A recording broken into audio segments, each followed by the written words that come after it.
When studying organizational behavior, you will see several very interesting models, and in this video we are going to talk about one of them. It's going to be the Big Five personality model. So in the past, researchers have been thinking, are there some main or some basic dimensions within the human personality that will simply underlie all others, and when we simply are able to combine these, we can get any kind of personality? Well, they think there are, and this model has been proven to be very successful, and these researchers have defined the big five traits. And let me fix my drawing. So the big five traits. So as you can see, we are going to have five basic dimensions within the human personality that underlie all the others. And these are going to be emotional stability. Then we have extraversion. I'm drawing very ugly, so extraversion. Then we have openness to experience. Then we have agreeableness. And finally there is this word. I'm sorry, I'm not a native speaker and I just can't pronounce it as well. I think you will as well have problems with remembering it. So I remembered it as carefulness. So carefulness.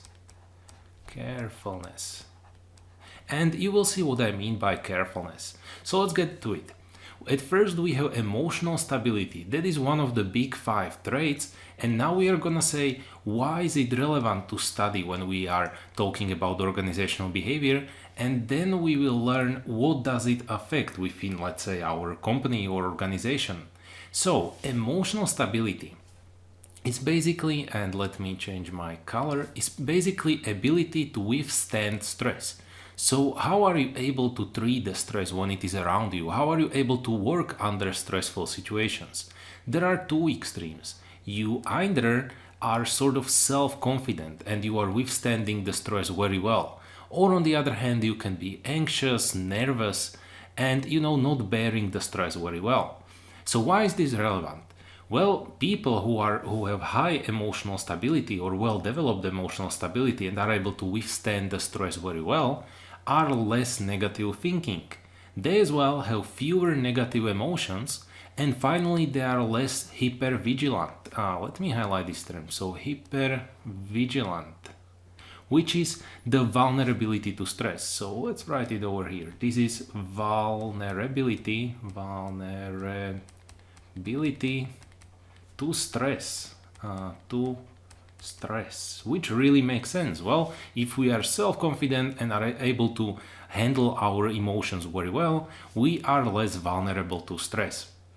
And now all these, how do they affect our organization or the performance of our employee? Well, our employee or the person is able to be better satisfied with the job and the life in general, and also is having lower levels of stress. Let's get to second one, which is extraversion. Are we simply extroverts? So let's write it over here. We are talking about extroverts, because maybe the format of the word does not really give you a hint that we are talking about extroverts versus introverts. And this is simply the comfort level with relationships. We either are sociable, which would be extroverts, or we are more reserved, which would be introverts. And why is this relevant? Well, extroverts have better interpersonal skills, they have greater social dominance, and finally are more emotionally expressive. However, there is also a downside. We can say there is also a downside. Well, the thing is that extroverts can be much more impulsive. So extroverts can be much more impulsive and can have some problems regarding the work, so that they are more likely to absent from the work because of some risky behavior. So that, let's say, they are not able to handle the level of alcohol consumed the evening before going to work, so they can become more absent from the work. Now, what does it affect? Higher performance. So that if we have better developed our extraversion, we are more likely to have higher performance in our job, then we have enhanced leadership, and finally we are more likely to be better satisfied with our job and life in general. As third, we have openness to experience, which is in other words translated as fascination by novelty. So either, and I have forgotten my arrow over here, so these are the two extremes, and now the extremes are, so if we are really fascinated by the novelty, we are creative. And if we are not, we are more of a conventional people. Now, the people who have very well developed openness to experience are possessing the increased ability to learn, then they are more creative, more flexible and autonomous, which are all very positive aspects. Now, what does it affect? Training performance. So the people who are willing to accept and adapt to a new environment, they are going to be better at the training. Then they have enhanced leadership and finally are more adaptable to change, which really makes sense. As fourth, we have agreeableness. This is simply a propensity to defer to others, so that we either are cooperative and really agree with other people, or we are not really that cooperative and simply disagree with the others.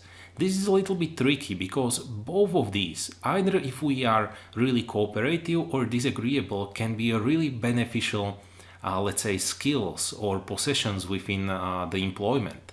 Because the people who are really agreeable are better liked. So that if our person within the company who is selling is really agreeable, well, this person will be better liked because other people will agree with him or her. Then they are more compliant and conforming. Now, what does it affect? These people used to have higher performance and lower level of deviant behavior. And here is the trick. Level of deviant behavior. In some cases, we would like people to really have a deviant behavior so that they can find new things, they can be creative and find or improve the processes that are currently existing. Now, finally, we have this word, I'm terribly sorry, but I cannot pronounce, but it's simply sort of a carefulness, and it is measuring the reliability. We either are really responsible or we are distracted, losing the attention, and that's why we are not reliable people and responsible. And why is this relevant? Because we have a greater effort and persistence. So that if we are reliable, responsible, we are going to put a lot of effort and we are going to be really persisting with our idea or our work, then we have more drive and discipline. Finally, we are better organized and are planning more. Finally, what does it affect? We are going to have higher performance, enhanced leadership, and greater longevity. And this is interesting thing. So researchers found that the people who are really achieving high levels of reliability and are really careful, they are going to live longer because they care more about themselves, about their relatives, about everything that is surrounding them, and that's why they are going to live longer. So that was in very big detail explained the Big Five personality model.